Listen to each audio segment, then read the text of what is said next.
okay?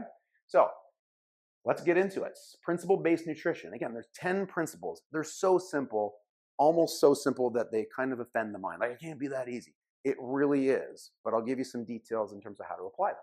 Eat by Design is not a diet. That's number one. It's not a keto diet, a carnivore. I consider Eat by Design a strategy. It's a principle-based strategy to meet the requirements for fuel. So let's talk about a plant, all right? I use this in Life by Design all the time. If this plant was going to be healthy, I don't have a green thumb, but I know it needs fuel, nutrients, carbon dioxide, it needs water, right? And don't step on it. Everything else is inherently designed into the seed for life, but you have to cultivate it in order to have that happen.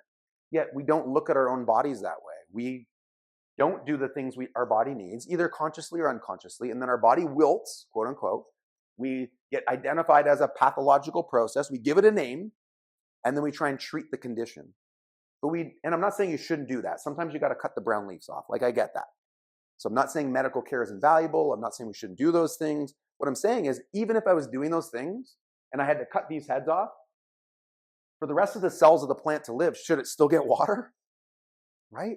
It's wild to me that, and again, not an indictment, but let's say someone's diagnosed with a medical condition. And, once you're in that world, like you're in that world, and you've had family yourself. And it's like, my perspective is, if I'm in that world, okay, if I've got to do some steps, but I better be doing the other things too.